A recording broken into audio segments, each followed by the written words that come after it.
रूपी भूत चिपका हुआ है ना। तो मिथ्यात्व किसे कहना, जिसको भूत की उपमा दी है। मिथ्यात्व माने यहां बहुत सीधी सच्ची परिभाषा है कि मिथ्यात्व यानी क्या, कि निमित्त में लाभ मानना और राग में लाभ मानना, ये मिथ्यात्व है। सीधी व्याख्या है ना।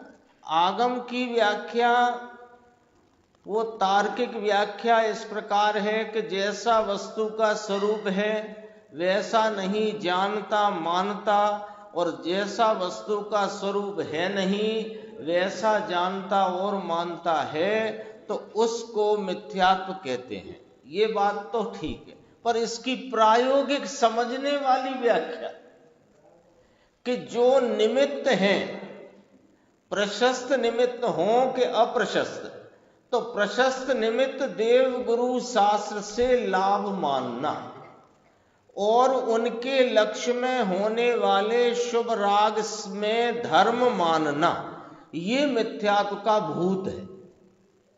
ये मिथ्यात्व का भूत। तो इस मिथ्यात्व के भूत बनकर या भूत चिपकने से इसने क्या कर रखा है, इस मिथ्यात्व ने इसमें तो लिया एक छत्र राज्य से बस कर रखा है। किसको? समस्त जीवलोक को, जिसमें सम्यक दृष्टि साधक को छोड़ दो, सबको इसने बस कर रखा है। तो अभी क्या इसमें कहना चाहते हैं, देखो कि समस्त विश्व को एक छत्र राज्य से बस करने वाला मोटा मोह रूपी भूत, मिथ्यात्व रूपी भूत चिपका है, बड़ा भूत। महामोह यानी मिथ्यात्व। देखो, राग द्वेष का परिणाम है ना, ये तो अस्थिरता में ज्ञानियों को भी साधकों को भी होता है, लेकिन ये तो कहा ये तो साधारण दोष है, साधारण दोष है। समझ में आया? और मिथ्यात्व बड़ा दोष है। यहां पहले लगा था एक गुरुदेव का बोल, बहुत पहले लगा था कि राई समान दोष को तो पहाड़ जैसा जानता है, और पहाड़ समान दोष को राई जैसा मानकर पड़ा हुआ है। ये इसका मिथ्यात्व ही है, दरअसल इसका अज्ञान ही है। कैसे राई जैसा दोष? कि चारित्र में जो दोष पड़ता है ना, भले वो 5 इंद्रिय के विषयों के भोगों का भूमिका प्रमाण में होने वाले रागादि भाव हों, वे चारित्र के दोष हैं, सो वे राई समान है। और मिथ्यात्व का दोष है, वो पहाड़ समान है। और ये अज्ञानी जीव चारित्र के दोष को, जो कि राई समान है, उसे पहाड़ समान जानता है, और मिथ्यात्व के दोष को वास्तव में दोष ही नहीं गिनता। ये देखो बात यहां कही गुरुदेव ने कहा ना, एक छत्र राज्य का, एक गुरुदेव ने बहुत अच्छा बोला था कि राजा की मोहर चलती है ना, सील, तो वो सील लग के जो कुछ भी कागज जो घोषणा हो गई माने, तो ऐसे मिथ्यात्व की सील लगी हुई है। ये जीव की परिणति पर मिथ्यात्व की सील लगी हुई है। क्या सील लगी है? कि निमित्त से लाभ होता है, रागादि से लाभ होता है, ऐसा इसका एक छत्र राज्य चल रहा है। समस्त विश्व को यानी अज्ञानी को एक इंद्रिय से लेकर के जो कहा था, समस्त जीवलोक कहा था, जिसको पहले समस्त जीवलोक कहा था, उसको यहां समस्त विश्व कहा, सम्यक दृष्टि को बाद करके। सम्यक दृष्टि को उसमें से माइनस किया। चाहे तो जैन का दिगंबर साधु होए, चाहे तो पंच महाव्रत और 28 मूल गुण स्पष्ट निरतिचार पालन करने वाला हो, किंतु खंड इंद्रिय से लक्ष्य करना ये बहुत सुंदर चर्चा गुरुदेव के इस वाक्य में से देखना। खंड इंद्रिय से लक्ष्य करना और इसमें लाभ मानना। खंड इंद्रिय माने भावेंद्रिय, भावेंद्रिय माने पर सन्मुखता, भावेंद्रिय माने पर सन्मुखता वाली ज्ञान की दशा, पर लक्ष्यता वाली ज्ञान की दशा। तो उसमें प्रवर्तन करना, तो वहां कौन लक्ष्य में आएगा कि निमित्त आदि लक्ष्य में आते हैं और राग की उत्पत्ति होती। एक ही शब्द में से पूरी बात खड़ी कर दी।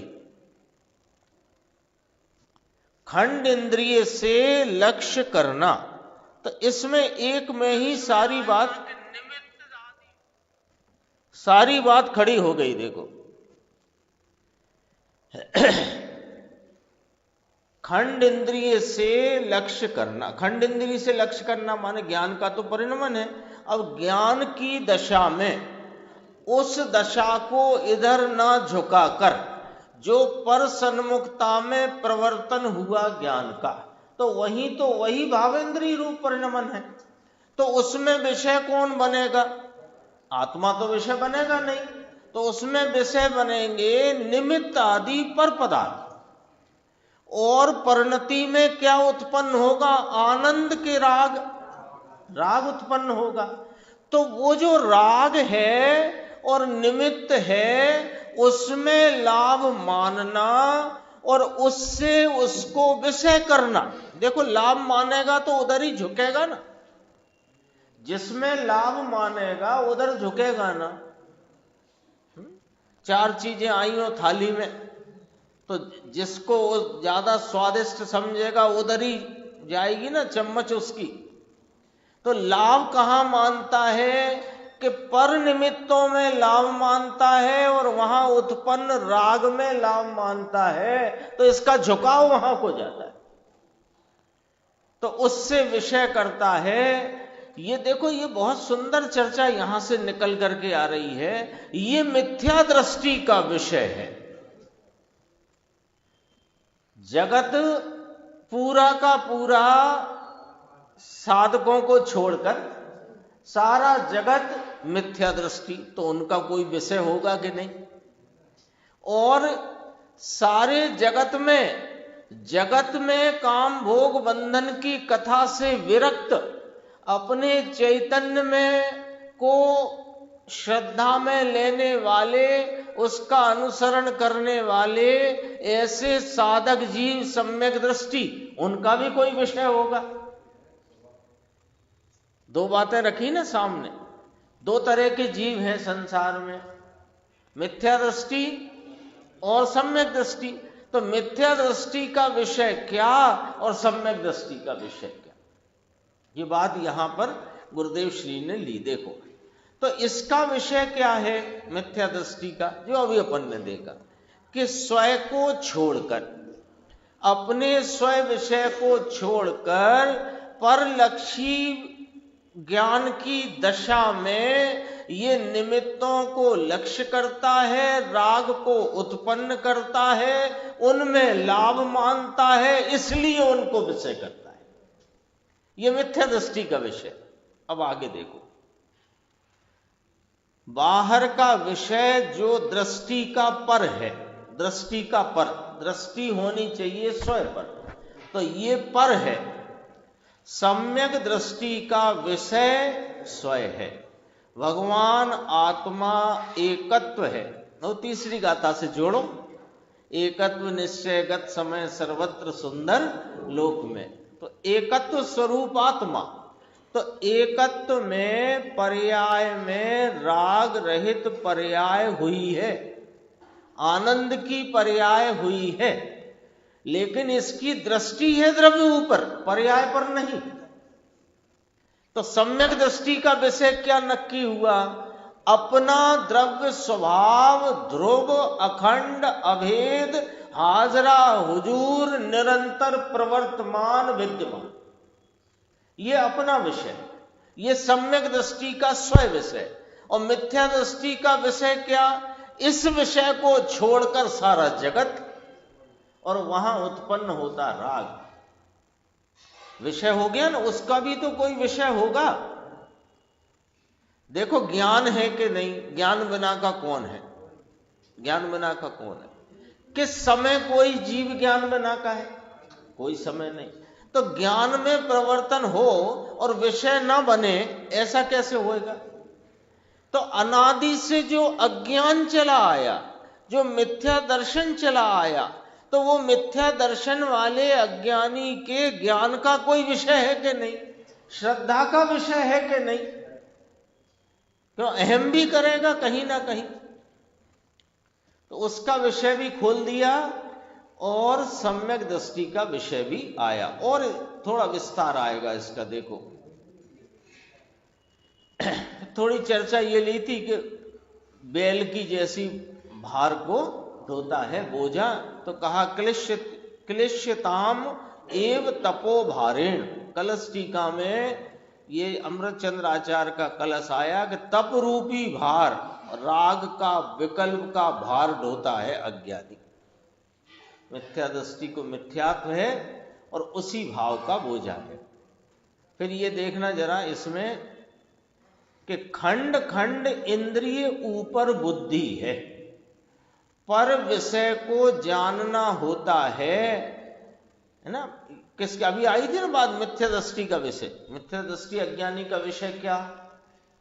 खंड खंड इंद्रिय रूप प्रवर्तित ज्ञान की दशा में पर निमित्तों को विषय करता है, वहां राग उत्पन्न होता है, उसमें लाभ मानता है, ये इसका मिथ्यात्व है।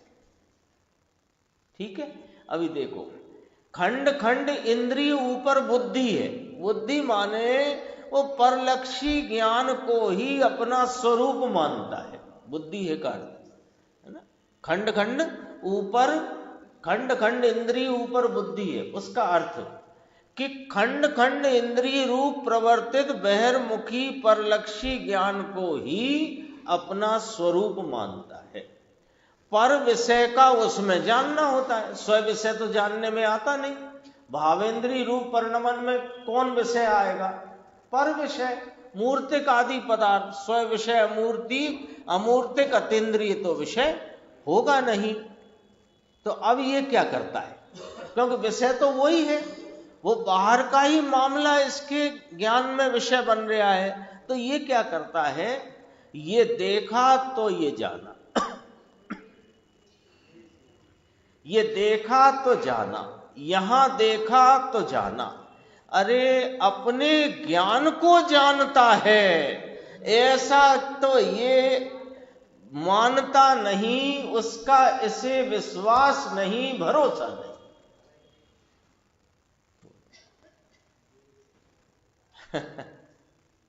दर्पण लगता है, दर्पण समझ में आ जाएगा थोड़ा जल्दी। दर्पण में सामने लाल कार आई, इसलिए लाल झलकी है कि दर्पण की स्वच्छता के कारण से स्वच्छता झलकी है। थोड़ा ये लॉजिक समझ लो। लाल कार आई, फिर पीली आई, फिर हरी आई, फिर काली आई, फिर सफेद आई, तो वे कारें वहां वैसी हैं इसलिए दर्पण में झलक रही हैं कि दर्पण की स्वच्छता में वे कारों के आकार रूप परिणमन प्रतिबिंब दर्पण का परिणमन है कि कारों का? बोलो किसका परिणमन है? दर्पण परिणमा है कि अग्नि, अग्नि अग्नि जल रही है धू धू करके और लपटें उठ रही हैं, और वो लपटें यहां दर्पण में आपको प्रतिबिंबित हो रही हैं। तो बताओ अग्नि दर्पण में लगी है कि वहां लगी? अग्नि तो दाहक होती है, तो दाहक होती है। यदि अग्नि दर्पण में लगी तो दर्पण जलकर राख हो जाए, पिघल जाए, जो भी हो सकता हो। लेकिन जो तुम्हें दर्पण में अग्नि दिखती है, वो दर्पण का परिणमन है कि अग्नि का परिणमन है? बस ये नक्की करना। इसमें क्या उलझन है? क्या किसका परिणमन है? दर्पण में दिखने वाली अग्नि जो है वो दर्पण का परिणमन है कि अग्नि का परिणमन? दर्पण का है पक्का, किसी का जवाब दूसरा हो तो कह सकता है। दर्पण का परिणमन है तो ये ज्ञान में जो कुछ भी ज्ञेय संबंधी जानना हो रहा है वो ज्ञान का परिणमन है कि ज्ञेयों का परिणमन है? तो ज्ञान का परिणमन ज्ञेय करेगा कि ज्ञान करेगा? ज्ञान का परिणमन ज्ञान से होगा कि ज्ञेय से होगा? तो ये अज्ञानवश मिथ्या भ्रांति के भूत के कारण इसको ऐसी कुटेव और ऐसी भ्रांति पड़ी है कि ये ज्ञेय को मैंने जाना तो मैंने जाना, ये ज्ञेय है तो मैंने जाना, ये यहां देखा तो जाना, अपने ज्ञान को जानता है ऐसा नहीं। ये आया तो ये जाना, ये निमित्त आया तो ये जाना, ये आया तो ये जाना, अरे और खंड खंड इंद्रिय में लक्ष्य करके पर्याय बुद्धि से जानता है, वह मिथ्या दृष्टि को मिथ्यात्व का भूत चिपक गया है। अब इसमें मिथ्यात्व क्या आ गया? अरे ज्ञान के परिणमन को ज्ञेय से हुआ मानता है, ये क्या सम्यक है? दर्पण में दिख रही अग्नि को अग्नि का परिणमन माने तो बताओ ये सच्चा कि झूठा? दर्पण में दिख रही है अग्नि, तो अग्नि जो दिख रही है दर्पण में, वो दर्पण के परिणमन को अग्नि का परिणमन मानेगा तो सच्चा कि झूठा? 100% झूठा। और यहां ज्ञान की सत्ता में, ज्ञान के परिणमन में, ज्ञान की सामर्थ्य के भाव में जो अनेक ज्ञेय संबंधी भाव यहां जानने में आते हैं, वे ज्ञेय से प्रकट होते हैं कि ज्ञान से प्रकट होते हैं जानने के भाव? तो उसे ज्ञेय से प्रकट होना मानना झूठा कि सच्चा? तो झूठा माने मिथ्या दृष्टि, यही तो कहना है। देखो आगे और चलते हैं। अगला बोल था ना, भगवान आत्मा शुभ अशुभ विकल्प और खंड इंद्री से अखंड भिन्न है। खंड इंद्री से अखंड भिन्न है, यानी शुभ अशुभ विकल्प और खंड इंद्री से न्यारा अखंड भिन्न है।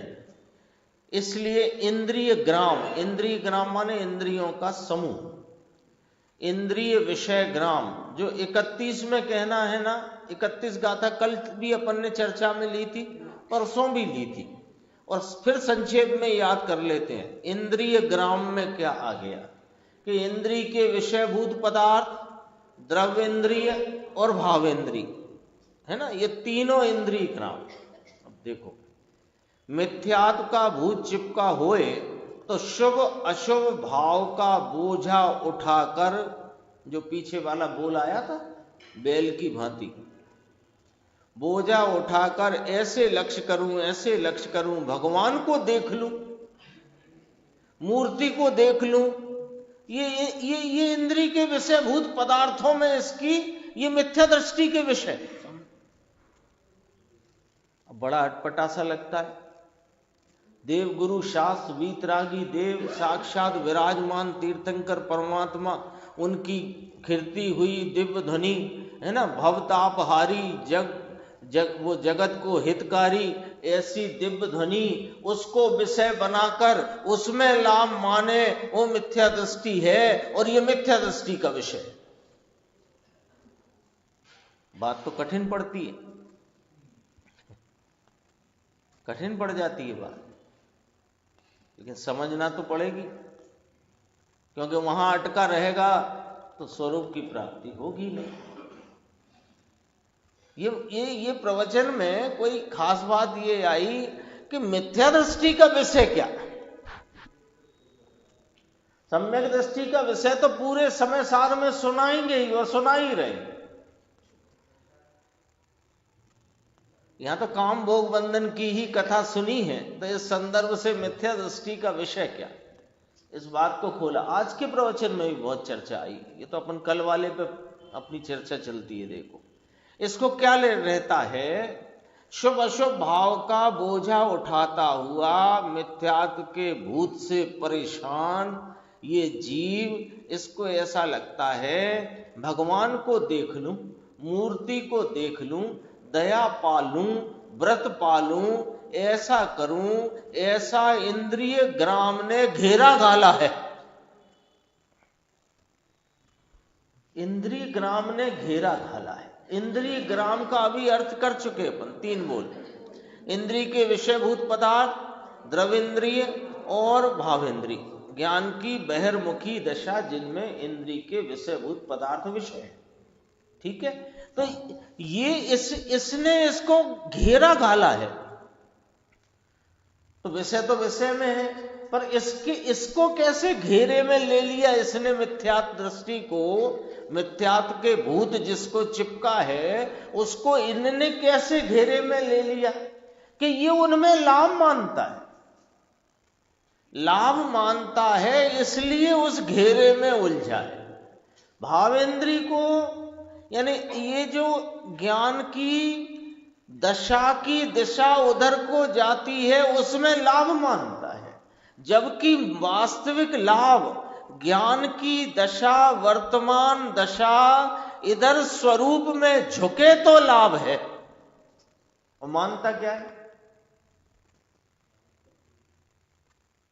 नहीं, ऐसे अपन बोलते हैं ना कि भगवान की मूर्ति देखने से भी कोई तेरे को लाभ नहीं है, तो ऐसे बड़ी बात अच्छी नहीं लगती। कभी कभी कहता आप इतनी कठोर क्यों कहते हो बात, कठोर क्यों कहते हो? मैंने कल कही थी शायद बात, तो तीर घुस गया है कंधे में, अब खींचने में दर्द तो होगा, लेकिन खींचेगा नहीं तो क्या होगा कि सड़ के मरेगा। तीर घुस गया यहां कंधे में, तब उसका पहला उपाय क्या कि उसे खींच के बाहर निकालो, फिर जो घाव है उसका उपचार करो। ये तो ठीक है। नहीं, खींचने में बड़ा दर्द होता है, आप खींचो मत, ऐसे ही कर दो, इलाज होएगा। तो ये जो मिथ्यात्व की मान्यता का तीर घुसा पड़ा है, इसे निकालने के लिए कठोरता से ही निकलेगा। फिर जो बात कहने में आएगी तो आपको भले कठोर लगती हो, कठोर लगने पर भी वो हितकारी है। ये भगवान को देख लूं, भगवान की वाणी सुन लूं, शास्त्र की स्वाध्याय सुन लूं, इससे मुझे लाभ होगा, जाओ मिथ्या दृष्टि हो तुम।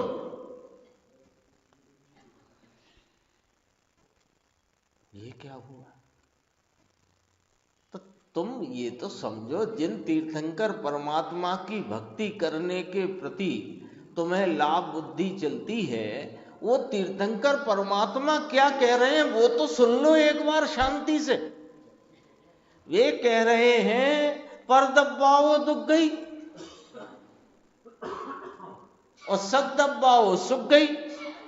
तू मेरा लक्ष्य भी छोड़ दे और अपने स्वरूप का लक्ष्य कर, तो तेरी सुगति होगी। प्रभु तो ऐसा कह रहे हैं। देखो, घेरा घाला है, विषय ग्राम का जो घेरा घाला है, बीच में पड़ा है, बीच में पड़ा। घेरा घाला माने चारों ओर से घिरा हुआ है। खबर है ये तो इंद्री के विषय में इसने घेरा घाला है, वहां ही डेरा डाला है मिथ्या दृष्टि ने, अज्ञानी ने वहीं डेरा डाला है। मेरे को तो यही ठीक है, ये निमित्त ये राग, ये निमित्त ये राग, ये निमित्त ये राग, बस इसमें ही लाभ है। चक्र माने वो समूह, भगवान आत्मा, राग और विकल्प और एक समय की पर्याय जितना भी नहीं है। राग रूप नहीं आत्मा, विकल्प रूप नहीं आत्मा, और एक समय की पर्याय का जो क्षणिक भाव है उतना ही नहीं आत्मा। ऐसे एकत्व स्वरूप भगवान शुद्ध, इसका अंतर में एक पना प्राप्त करना सुलभ नहीं है। क्यों नहीं है? कि मिथ्यात्व रूपी भूत से बोझा उठाया है, अंतर में पुरुषार्थ लाने की गति की इसको सूझ नहीं पड़ती। सूझ सब तो समझते हो, ऐसे मार्ग नहीं सूझता, दिखाई नहीं देता। अंतरंग में पुरुषार्थ कैसे जागृत हो, इसकी इसको सूझ नहीं पड़ रही। बात गंभीर कही है यहां। अंतर में पुरुषार्थ कैसे जागृत हो, ये इसे सूझ नहीं पड़ती, इसको समझ नहीं आ रही बात, इसको दिखाई नहीं देता उपाय कि अंतरंग में पुरुषार्थ कैसे चले, ये समझ नहीं आती। तो उस अंतरंग पुरुषार्थ के लिए ये बहिरंग उपायों में जुट जाता है। अंतरंग पुरुषार्थ कैसे चले ये सूझ नहीं पड़ी, और अंतरंग पुरुषार्थ जागृत करना चाहता है आत्म कल्याण के लिए, लेकिन इस ये करता क्या है कि बहिरंग उपायों में पड़ा हुआ है, और वहां से अंतरंग का उपाय का पुरुषार्थ जग जाएगा, ऐसी इसको भ्रांति पड़ी हुई है। बहिरंग उपायों में भगवान की भक्ति, शास्त्र की स्वाध्याय, उसका चिंतन मनन, इनसे आत्मा मिलेगा, ऐसी इसको भ्रांति। तो नहीं मिलेगा इनसे, कि इनसे बिल्कुल नहीं मिलेगा, ये तो बहिरंग है ना। शास्त्र की स्वाध्याय, शास्त्र का पठन पाठन, उपदेश का सुनना, भगवान के दर्शन, भगवान का गुणस्तवन, भगवान के गुणानुवाद, भगवान की भक्ति, बताओ इसमें उपयोग की दिशा किधर है, बस इतना बता दो। इस सब कार्यक्रम में उपयोग की दिशा कहां है, इतना सा आप बताओ। बोलो अनुभव कहां है? बाहर है ना, पक्का, भीतर थोड़ी बहुत आएगी, बाहर है ना। अब बाहर वाली दिशा में अंतर का पुरुषार्थ कैसे जगेगा? उपाय यही चल रहा है। कैसे हो बताओ? तो कहा भाई इस प्रकार के उपायों में आए बिना तू रहेगा नहीं। भगवान का सानिध्य, भगवान की समीपता, उनके उपदेश का श्रवण पठन पाठन, सुनना सुनाना, चिंतन विचार होएगा, लेकिन इनसे होएगा, इस बात को छोड़कर अपने चैतन्य ज्ञायक की महिमा करेगा, उसे ऊर्ध रखेगा, उसे उसको मुख्य रखेगा, तो पुरुषार्थ अपने आप स्वरूप की तरफ ढलेगा। ये है उसका उपाय। देखो, ये कोई कथा नहीं है कि झट शब्द बाँच लो। ये तो अध्यात्म के शब्द ट्रेडमार्क रजिस्टर्ड है। इसमें एक शब्द भी आगे पीछे निकले ये नहीं चलेगा। कथा में तो बहुत चलता है, कथा में तो थोड़ी आगे पीछे की मिला करके भी बात कहो चलेगा। ये शब्द ऐसे नहीं, एक एक शब्द में भाव भरा है, कोई शब्द इसमें ऐसा नहीं। इसलिए तो गुरुदेव की शैली देखो, गुरुदेव ऐसे नहीं करते पूरी टीका पढ़ के और 2 लाइन में प्रवचन कर दिया, इसमें ये कहना चाहते हैं। अरे एक एक शब्द, वाक्य ही नहीं, एक एक शब्द का अर्थ करते हैं।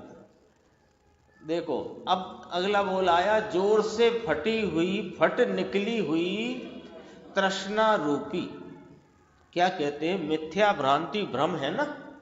तो जोर से तृष्णा उत्पन्न हुई, यानी इसको संतोष नहीं है। अब ये बहुत सुंदर पंक्ति गुरुदेव ने कही, सम्यक दर्शन बिना संतोष उत्पन्न होता नहीं, हो ही नहीं सकता। क्या होगा, घर में, दुकान में, व्यापार में, कुटुंब में आकुलित हुए तो भगवान के प्रति भक्ति का भाव जागा तो यहाँ आ गए। यहाँ आए, अच्छा लगा, कषाय मंद रही, अंदर में भक्ति भी, बहुमान भी आया।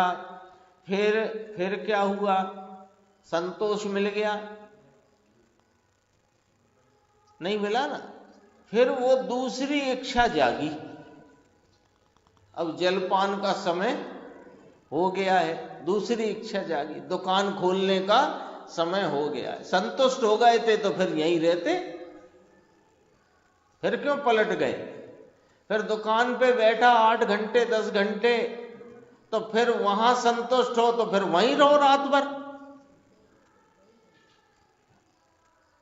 संतुष्ट होता नहीं तो संतोष कहां मिलता है? महाराज हमें बस इतना सा एक जवाब दे दो। ये पूरे जगत में जीव क्या चाहता है? एक संतोष ही तो चाहता है। तो बता दो कहां मिलता है? कि यहां मिलता है और कहीं नहीं मिलता। एक अपने चैतन्य स्वभाव को लक्ष्य में लेने से जो अतीन्द्रिय आनंद रूप भाव प्रकट होता है, दरअसल वही संतोष है और कहीं संतोष नहीं। भगवान तू सुन तो सही, राग का स्वामी होता है ये मिथ्या दृष्टि है। शुभ अशुभ परिणाम का स्वामी मिथ्या दृष्टि है और सहजात्म स्वरूप का स्वामी सम्यक दृष्टि है। ये स्व स्वामी संबंध शक्ति है। 47वीं शक्ति, शक्तियों वाला परिशिष्ट है ना, उसमें 47वीं शक्ति स्व स्वामी संबंध शक्ति। स्वयं का ही स्वामी होना, ऐसी शक्ति पड़ी है आत्मा में। स्वयं वस्तु मैं और मैं ही मेरा स्वामी। ज्ञान दर्शन सुख चारित्र का अनंत शक्तियों का पुंज, एक अनंत वैभव संपन्न मैं आत्मा स्वयं और मैं इसका स्वामी, ऐसी शक्ति है आत्मा। लेकिन शुभाशुभ राग का स्वामी होना ये इसकी शक्ति नहीं है, ये मिथ्यात्व है। शक्ति का तिरस्कार है, शक्ति का इनकार है, शक्ति का अस्वीकार किया है, तो उसमें मिथ्यात्व चला आया है। ये लिया था इसमें, देखो ये गुरुदेव ने तृष्णा के बारे में बहुत अच्छी बात कही थी। एक ये आनंद गंजी की, ज्ञान सुदारस पीजे आशा औरन की क्या कीजे। ज्ञान सुधा रस पीजे आशा औरन की क्या कीजे। भटकत द्वार द्वार लोकन के कूकर आशा धारी। कुत्ते होते ना, कुत्ते तो रोटी के चक्कर में द्वार द्वार भटकते हैं। ऐसे ही ये अपने स्वरूप को प्राप्त न किया होने से, संतोष प्रकट न हुआ होने से, ये तृष्णा से, जो तृष्णा जोर से फटी है ना, ये मिले ये मिले ये मिले ये मिले, तो ये द्वार द्वार भटकता है। कूकर आशाधारी, कुत्ता कहा भैया इसको? कूकर नाम कूतरो, जहां त्या मकान पासे भटके ना, एक टुकड़ा दो, 2 टुकड़ा दो। अज्ञानी मिथ्या दृष्टि जहां तहां भटकता है। कोई शुभ राग में लाभ है, कोई अशुभ में मिठास है, निमित्त से लाभ है। ऐसे द्वार द्वार लोकन के, लोग कहां हैं? बाहर, और अपना स्वयं कहां है? अंदर। तो इसे छोड़ बैठा है, इसे छोड़कर कहां भटकता है? निमित्तों की ओर, राग की ओर, कषाय की मंदता की ओर, इसकी ओर, उसकी ओर। तो ये इसकी क्या दशा बन गई जो आनंद गंजी ने कही, भटकत द्वार द्वार लोकन के कूकर आशाधारी। यहां तक अपनी चर्चा कल के प्रवचन की यहां तक आई है। ये भी देखो, कोई मुझे कहो ठीक है, ये तृष्णा के प्रकार है। फिर आगे आज की चर्चा अपन आगे लेंगे, एक दिन पीछे चल रही गाड़ी अपनी। कोई मुझे कहो ठीक है, मैं ठीक जानता हूं, मैं ठीक हूं, मैं अधिक हूं, मैं साधु हूं, मैं त्यागी हूं, मैं पंडित हूं, मैं बड़ा हूं, ऐसी तृष्णा का रोग मिथ्या दृष्टि को लागू पड़ा है। दाह से जिसके अंतरंग में पीड़ा प्रकट हुई है। यहां तक कल आया था।